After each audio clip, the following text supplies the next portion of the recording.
شروع اللہ کے نام سے جو نہایت مہربان اور بے حد رحم والا ہے۔ لیکن اللہ کیوں نہ ان پر عذاب نازل کرے جبکہ وہ مسجد الحرام سے مسلمانوں کو روک رہے ہیں، حالانکہ وہ اس کے متولی نہیں ہیں۔ اس کے متولی تو صرف پرہیزگار لوگ ہیں، لیکن اکثر لوگ علم نہیں رکھتے، اور خانہ کعبے کے پاس ان کی نماز نہیں تھی مگر سیٹیاں اور تالیاں بجانا۔ سو اب عذاب کا مزہ چکھو، یہ تمہارے کفر کی پاداش ہے جو تم کیا کرتے تھے۔ بے شک جو لوگ کافر ہیں وہ اس لیے اپنے مال خرچ کرتے ہیں کہ لوگوں کو خدا کی راہ سے روکے۔ یہ آئندہ بھی اسی طرح خرچ کریں گے، اور پھر انجام کا یہ مال خرچ کرنا ان کے لیے حسرت اور پچھتاوے کا باعث بن جائے گا، اور بالآخر وہ مغلوب ہو جائیں گے، اور جو کافر ہیں وہ گھیر گھار کر جہنم کی طرف جمع کیے جائیں گے۔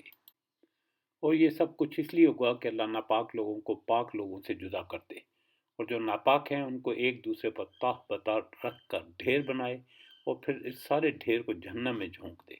یہی وہ لوگ ہیں جو نقصان اٹھانے والے ہیں۔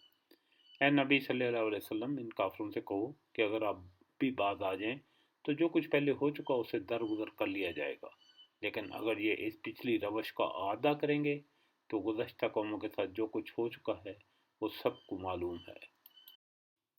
مسلمانوں، کفار سے جنگ جاری رکھو یہاں تک کہ فتنہ و فساد ختم ہو جائے اور دین پورے کا پورا صرف اللہ کے لیے ہو جائے۔ پھر اگر وہ باز آ جائیں تو جو کچھ کر رہے ہیں اللہ اس کو خوب دیکھنے والا ہے۔ جان لو کہ اللہ تمہارا سرپرست و کارساز ہے، وہ کیا ہی اچھا سرپرست ہے، کیا ہی اچھا یار و مددگار ہے۔